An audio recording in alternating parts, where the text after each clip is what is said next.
Hello peeps, and welcome back to Modded Minecraft with Nightdagger. This is going to be episode 30 of my Let's Play series. Hopefully I will make enough progress this episode that I'll be able to have a world download for you guys at the end of the episode, but we'll see how far we get. I apologize in advance, this may end up being an extremely long episode because I have a lot to do. So, let's go ahead and get started. The first thing that I need to do is I did go ahead and get wireless redstone installed. So, I now have access to wireless transmitters and receivers. So, let's go ahead and make one of each, shall we?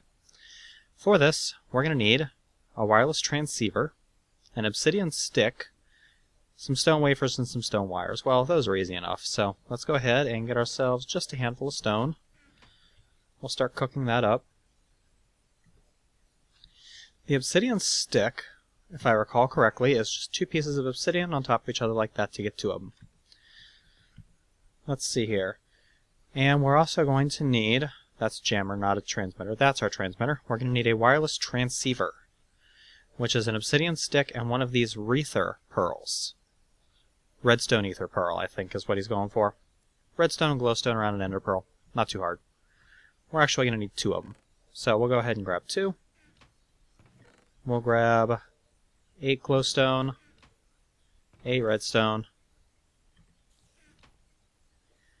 and if we do glowstone and redstone around our ender pearl, we get these redstone ether pearls. One on top of an obsidian stick gets us a wireless transceiver. We're also going to need for this a receiver dish, which is another wireless transceiver, so we're going to need another one. And I think the stone bowl is just 3 pieces of stone, just like this. Yep, and that's going to be our receiver dish. We're also going to need 2 more obsidian sticks. There we go. And if we put that like that and a stone wafer there, let's go ahead and get our other stone wafers. They should have been sent to the miscellaneous chest.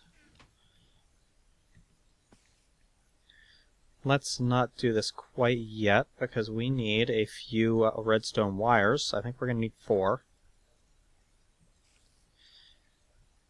Wafer, redstone wires like that. The obsidian sticks like that. And then a transceiver up here gets us a wireless transmitter. The receiver dish gets us a wireless receiver. So, we got that. We're going to need some redstone wire, which I have a little bit left here. We are not going to need the block breaker or the deployer right now. We may need some of this bundled cable. Now, I'm going to go ahead and just make everything that I think I'm going to need now so that we aren't messing around too much with this later. We can go straight into the assembly process when we go back into our world. I am going to go ahead and try to set up the computer system for this today too. So we are going to need a central processing unit, which is red dope wafers, wood planks, a block of diamond, one of these ribbon cables, which is 3 fine copper wire. We should be able to handle that pretty easily, although I will probably need to fetch my draw plate.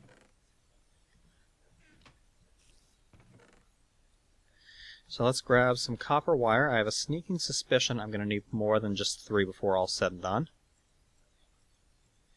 So this is going to get us 8 ribbon cables. We'll go ahead and just grab a couple of them. We need a block of diamond. Unfortunately, we can't do that by hand. We have to compress it.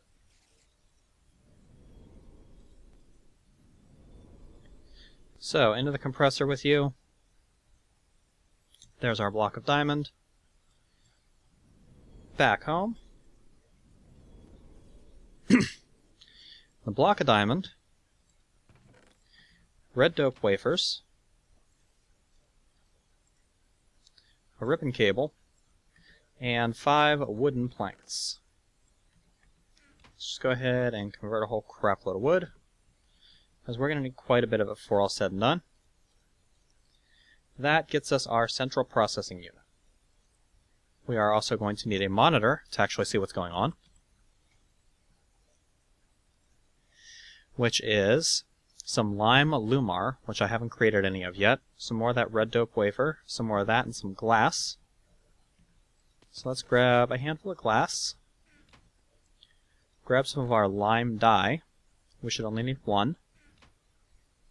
Actually, do we need one or we need two?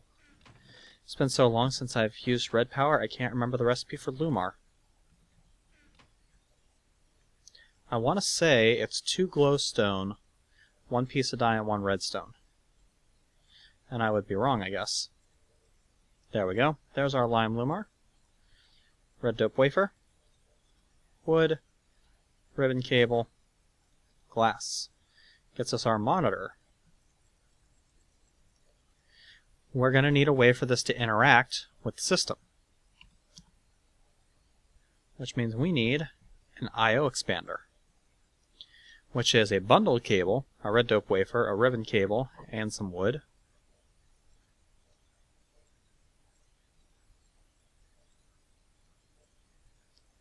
Get in there in the right place, please. There we go. That gets us our I/O expander. We're going to need a way for our system to boot.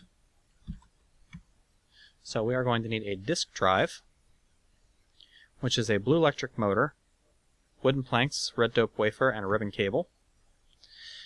Well, this is where we're going to need... Let's just grab our copper coils and our iron out of here. We'll need the iron soon. And this inventory is getting really clogged really fast. This will get us our blue electric motor. And let's see. What was it? Red doped, and there we go. That's got our disk drive. We're actually going to need a disk in order to write information from. And this will get us a blank disk. We are actually going to probably want 2 of those before all's said and done. And then one of these we are going to need to convert into a 4th boot disk, which you do just by adding a piece of redstone to it. There we go. We have our 4th boot disk, our blank floppy. We're going to need a few more frames, I think.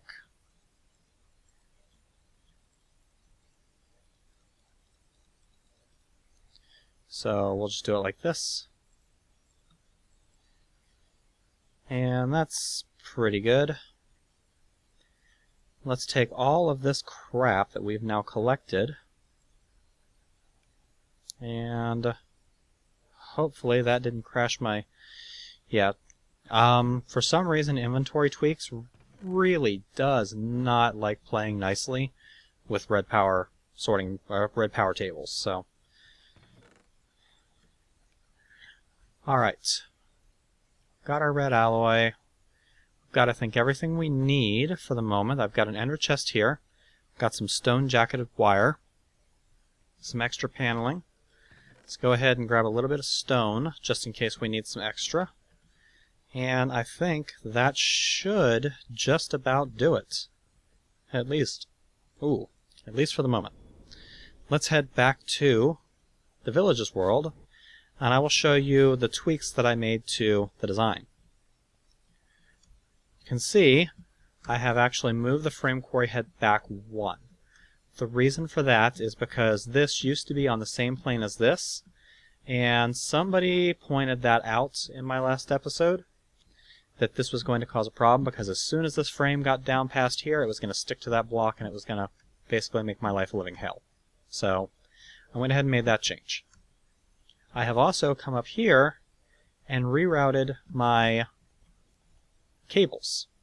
I now have the redstone cable transmitting the signal going into the back of the blue electric engines, and I have the blue electric cable running up through here going into the side of the blue electric engines, the frame motors. So this is now working just fine. However, we still need to get a way to pulse this digging head. That is why I have the wireless transmitter and the wireless receiver. Let's go ahead and put down some stone panels. Not covers, panels here. Put one there. We'll put one there. And what we're going to do here is we are going to have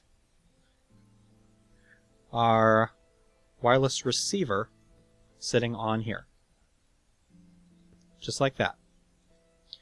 Let's set this to frequency 1. We haven't used any frequencies before, so we'll just set it to 1. Off of this, we're going to have a piece of red alloy wire. Connected to that, it's going to be a piece of stone jacketed, which is going to come over here and it's going to connect to this frame.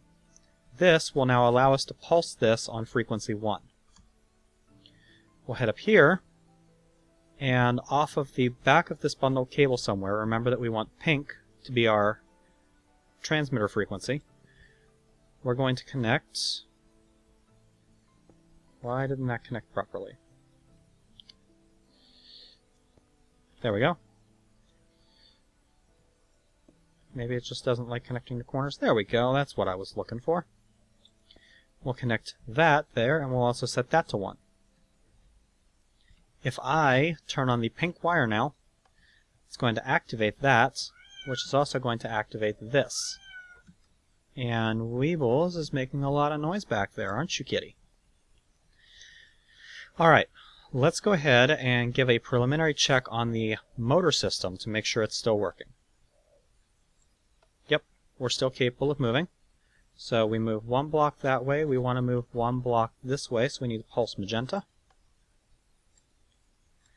And now we're done with that, so let's go ahead and break all of this bundled cable for the moment. The reason why I'm breaking the bundled cable is I really don't want it transmitting while I'm breaking up the levers, because we are about to add in the computer control. It's ready to go. It's ready to do its thing, aside from one minor thing that we'll get to in a little bit. Let's start building the computer. The first thing you need to do is you need to put down the central processing unit, which we're going to put down right here. Now, it's attached to something that's got a cover, so we shouldn't need a frame to move this. However, when we put the monitor on the top, this is not attached to anything. So we are going to need a frame to hold that in position. Just so happens we can do it like that. We're going to put an I/O expander on this side, just like that. We're going to put our disk drive on this side, just like that. We're going to redo our bundled cable, coming around the back like this, and we're going to connect it in right there. The last thing we're going to do is we're going to get our 4th boot disk, plug it in there, and we're going to boot the system. Line OS version 1.2 initialized, 1142 bytes free. That's what we want to see. Now, just to make sure everything is still kosher, I'm going to go ahead and reattach temporarily the white cable and the magenta cable. Because remember, white corresponds to north, magenta corresponds to south. So let's put a lever on. Let's try to move one space to the north. We can see that works. One space to the south, we can see that works. We're in good shape. Alright, let's get to programming. Let's get this beast running before the end of this episode. So, we have our 4th boot disk in. All we need to do is click on this, and we get into programming mode. Here's a tip. Hit caps lock whenever you're doing Redpower stuff, because pretty much everything that you enter into this has to be capitalized. So, we're going to start out by typing words. That's going to tell us all of the words that this Redpower system currently knows. Now, we're not going to use 90% of these. The ones that we are primarily going to focus on are going to be IOX set, IOX reset, and I can't find it at the moment, but there's one in here for ticks. And then there's one in here for times. So those are the ones that we're going to focus on here. The first thing we need to do is we need to have a way to move this thing around. Well, we don't want to have to pulse this thing with levers to move it. No, that's boring. Let's go ahead and program our movement controls. So we're going to get in here, and we're going to enter a colon and the word north, and then hit enter. This is going to bring us into compile mode. We're now typing commands that are going to be executed whenever we give the command north. So we need to go with the white wire in order to move north. The binary for accessing that is 1. So we're going to do 1 IOX set. Now, you may have noticed that there's a little bit of delay between when you hit the lever and it actually moves. So we need to put a delay in here. It doesn't need to move particularly fast, so I'm figuring we're going to go with a, let's say, a 30 second or a 30 tick delay. That's going to be 1.5 seconds.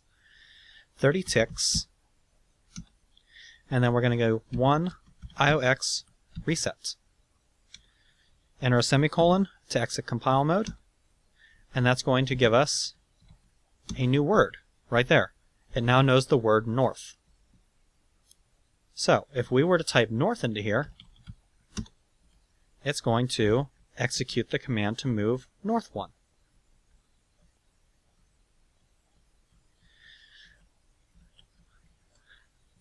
Now, if we go, let's say, 2 times north, it's going to execute that command twice. However, it's not going to work properly because we don't have a delay after that command, do we?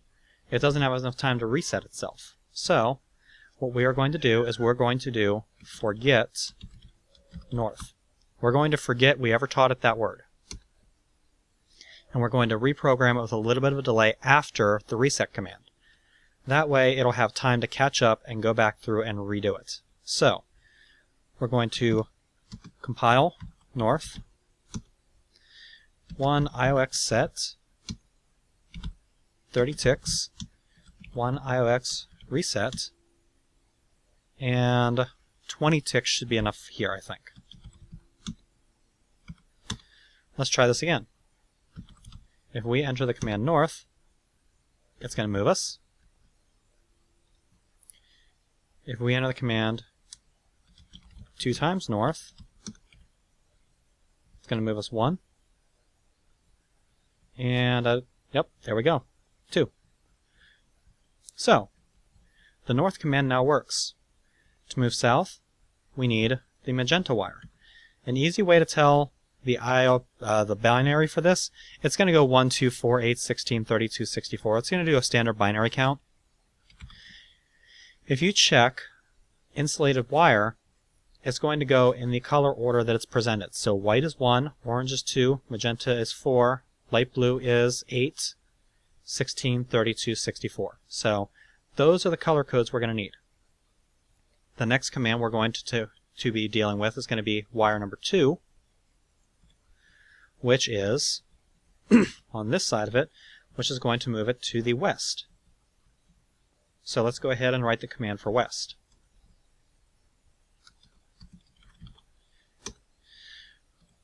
Two IOX set, 30 ticks, 2 IOX reset, 20 ticks. And that's going to give us our west command. The next one we need is going to be the magenta wire, which is going to be south, because magenta is next on the list. So, compile south. We're going to do 4 IOX set, because remember we're counting in binary here.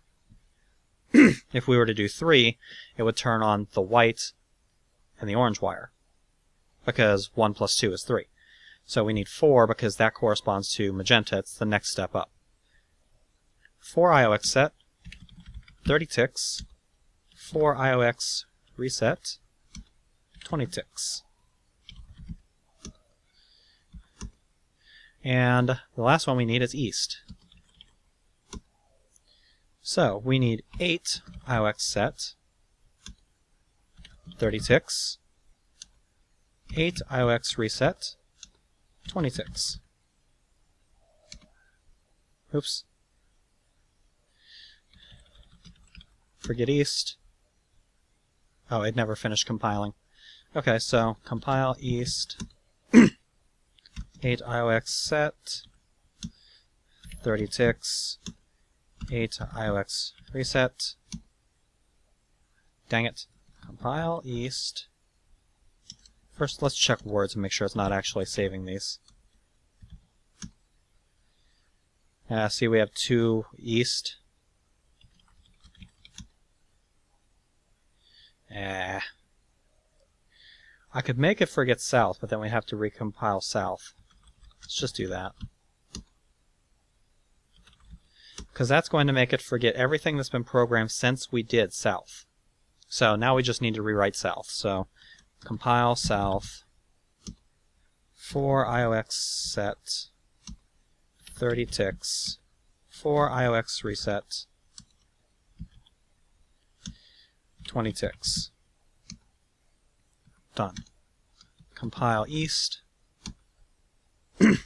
8 IOX set, 30 ticks, 8 IOX reset. I'm really bad about putting an E in there. 20 ticks. Okay. The next command we're going to be dealing with, if we follow the line across, is going to be 16, which is yellow. The yellow one is attached to this frame motor here, which if we take a flyover and take a peek in here, you can kind of see corresponds to down. So we're going to call this next command head down. Head down. And this is going to be 16 IOX set. And remember that this one executes pretty much immediately. We don't need much of a delay here. So we're going to do 10 ticks, make it wait half a second. We're going to do 16 IOX reset and 10 ticks. The next one we're going to need is head up. This is going to be 32 IOX set, 10 ticks, 32 IOX reset, 10 ticks, and then the last one we need is going to be dig. Oops. Dig. This is going to be 64 IOX set, 10 ticks, 64 IOX reset, 10 ticks. Alright, we should have all of the basic commands necessary for making this work.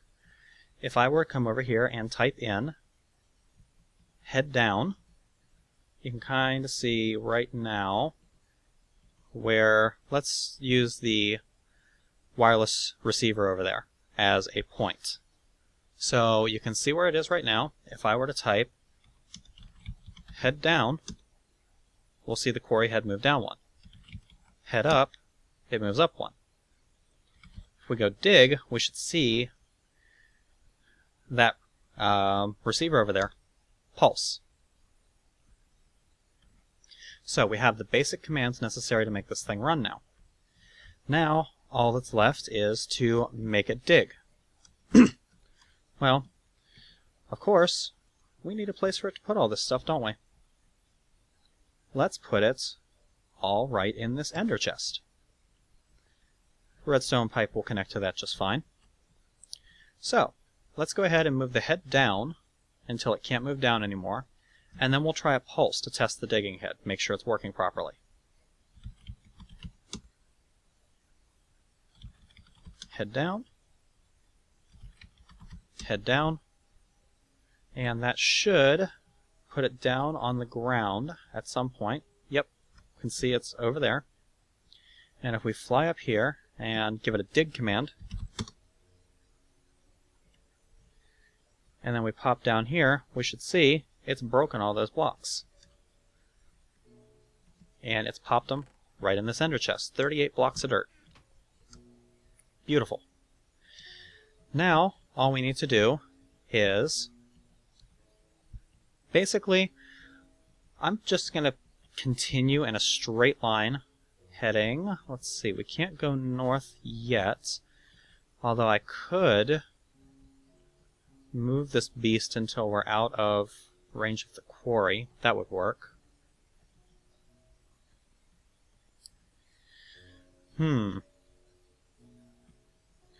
Alright, well, there's no real easy way to do this going that way, so let's just go to the east, shall we?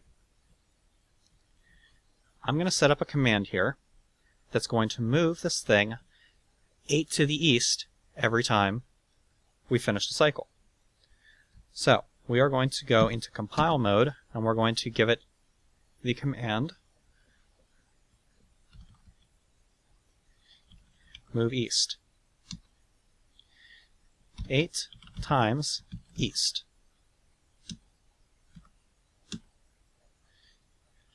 If we check our words, we now have a move east command. And if we issue that command, we should see this thing move to the east 8 times. Now it's going to move a little slowly, but then again, it doesn't need to be fast. Not when it's relocating. Move east, frame quarry. And if we decide that we don't like the delay on this, we can always come through and rewrite that later. Now, we need a way to get this thing digging for us. The ground level here is 89. Now, one thing I'm not sure about, I'm not sure if this world has an even bedrock layer. So, let's find out. I got plenty of power in my jetpack. Let's just dig straight down. This is a ridiculously bad idea if you're not wearing a jetpack. It's not exactly a great idea now. But then again, I didn't tell it to generate lava lakes when I built this world, so there shouldn't be any lava below me. Unless it added them randomly, which is kind of an uncomfortable thought.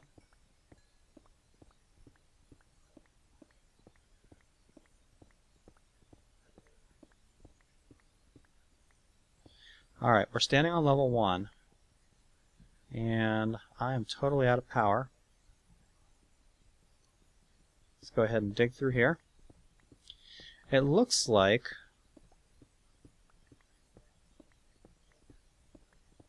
it looks like there is absolutely no variance in the bedrock layer. It looks like it's all level 1. Let's put our electric jetpack back on and fly the hell out of here. Whee! Up we go. Now, we do need to do one more thing yet before we can really start putting this quarry to use. We need a command that's going to pulse the dig head and then move it down. So, we are going to make a new command called head cycle. And the command head cycle is going to correspond to dig 10 ticks, head down 10 ticks. And if we were to issue the command head cycle now, we should end up with close to 64 blocks of dirt in that thing. Oops. Come on. And we should also see it move down 1. So right now there's about 2 blocks there.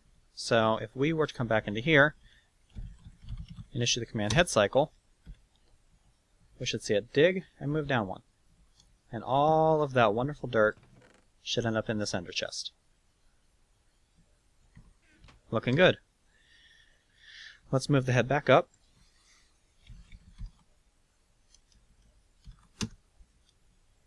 There it goes. And now, we need this thing to go the whole way down to bedrock level. So, what we are going to want to do is we are going to want to issue the head down command a total of 88 times, digging as we go, and then issue the head up command 88 times. So, we are going to make a new word called quarry. The word quarry is going to correspond to 88 times head cycle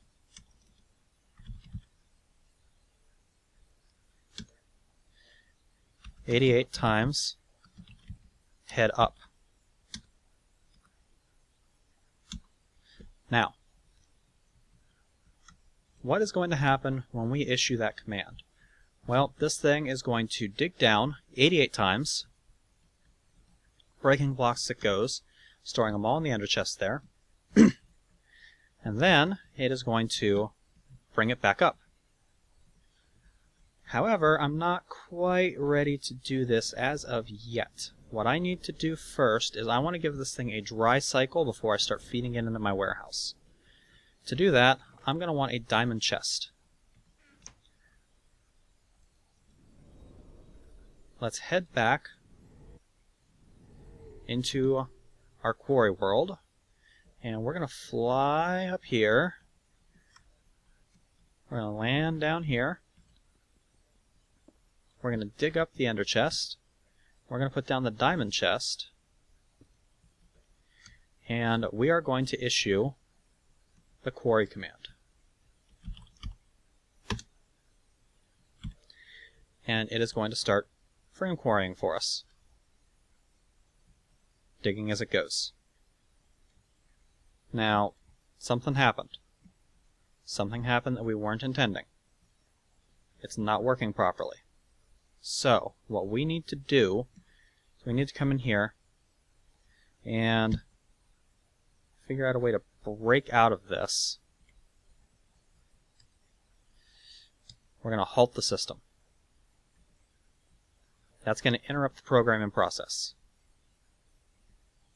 We're going to start the system, and it's going to pick up doing what it's been doing. So we're going to break that, and we're just going to let this complete its command. Now, what happened? Something on the side is not properly blocked off with a cover. That's the only thing that could possibly make it stick like this. So what we need to do is we need to dig around the sides.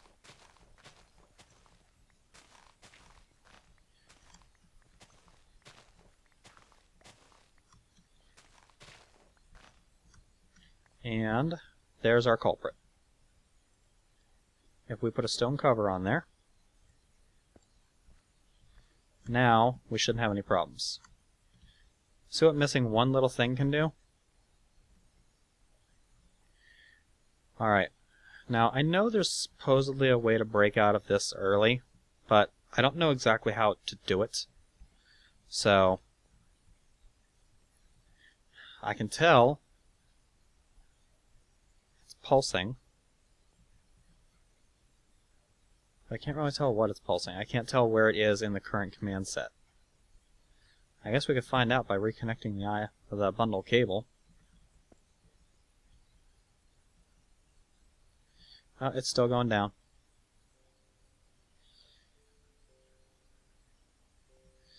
Okay. So, I'm figuring when it starts pulling back up, what I'm going to do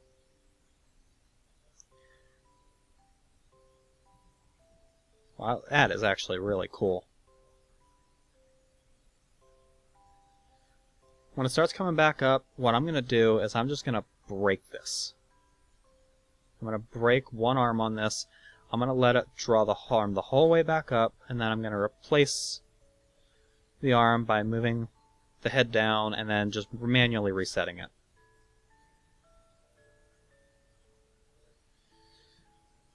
That is really cool, isn't it?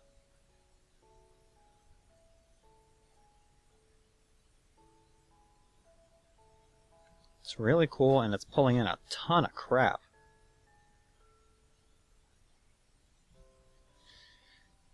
But yeah, this is why you have to do test runs on things before you'll, start using them live, because if you mess up, like that one stupid panel that I missed,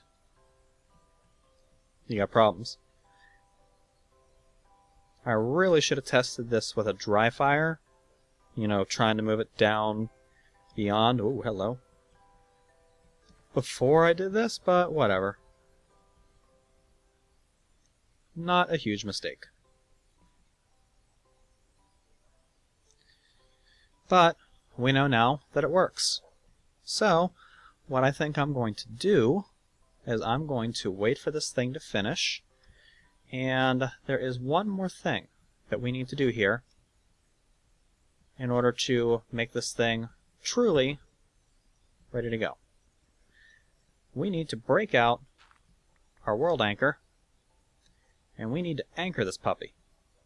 Now, as far as I know, world anchors do work with frames. So if I were to put this world anchor down right here, and tag a frame right there, we should be fine.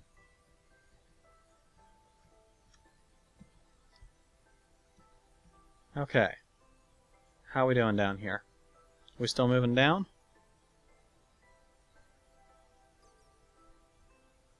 Oh, nope. Now we're moving back up.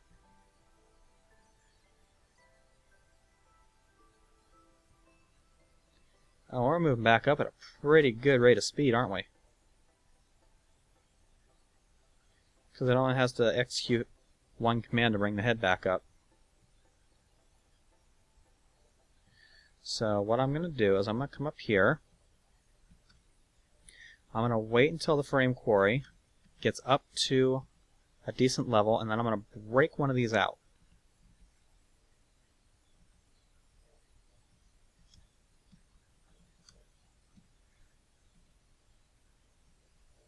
And then I'll manually reset it. Oh. Actually, you know what? It's not going to matter because I've got a whole bunch of covers on here. So it'll come up, it'll ram into that, it'll keep pulsing until it thinks it's done. And then I can just give it the head down command to fix it. I did have the foresight to put covers on top of that thing, so just in case something like this happened. So, shouldn't be a big deal. I just have to wait for this thing to stop pulsing. You can stop pulsing anytime now. And we're done. Issue the head down command, and hey, we fixed ourselves. Okay, so let's issue the move east command, and that will make us move 8 blocks to the east, leaving a ginormous fricking hole underneath us. Ginormous cool looking hole.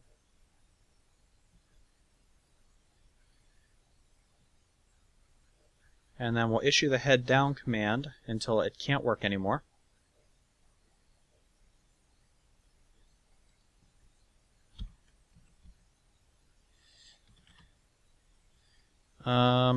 Yeah, head down. Head down.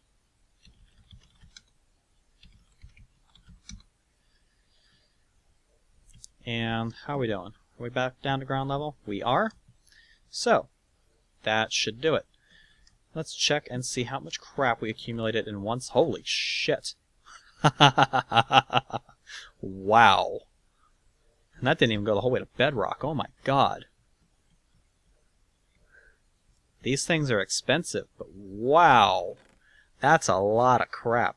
I am going to have to work on expanding my ability to store shit. Because I'm not going to be able to handle this much input on my system at the moment. I'm really surprised I didn't get more iron than that. But, got a ton of cobblestone. The dirt is what's worrying me. Because right now, my system is totally flooded with dirt. Now, right now, it's not such a big deal. Because if I were to pop into my base here, I can always just put a diamond chest somewhere and move out a whole crapload of dirt. So that doesn't really concern me too much. What concerns me is if I set that thing up to automatically run itself, I need a way to store an infinite amount of dirt. Well, we know where that's leading, don't we? It's leading to one of these bad boys sooner or later. For right now, though, I'm not ready to get that thing running automatically. So what I am going to do is I'm going to dump all of the cobblestone out of my inventory. And I think what I'm going to do is I'm actually going to call it an episode here. We're pretty much right at the 40-minute mark. We got a lot more accomplished than I was really expecting to in 40 minutes. So here's what I'm going to do. I am going to wrap up the episode here. I am going to head out there. I'm going to clean up the mess in the diamond chest. And then I am going to just key... I'm actually going to put... Let's see. I don't want to have a logistics power connector on there. So I think what I'm just going to do is I'm going to put an ender chest up here on this line somewhere. Maybe even just right here. And I'm going to have a Mark III extractor pulling out of it so that anything that goes into that chest will just immediately get dumped into my system. It'll come out here, it'll hit this basic logistic pipe, and that'll tell it where to go. After I get all of that done, I will get my inventory cleaned out, and I will have a world save uploaded for you guys. I won't say it's going to be ready right away because I want to get rendering on this episode, and I may need to do a little bit of... Actually, you know what? No. Check the description of this video for the world save. I will have that prepared before I upload this video. This has been Nightdagger with Let's Play Modded Minecraft, episode 30. Oh my god, we have a frame quarry. This is amazing. And, well, I'll catch you guys in a little bit with episode 31, where it'll be back to business as usual with our arch nemesis, Greg Tech. See you then.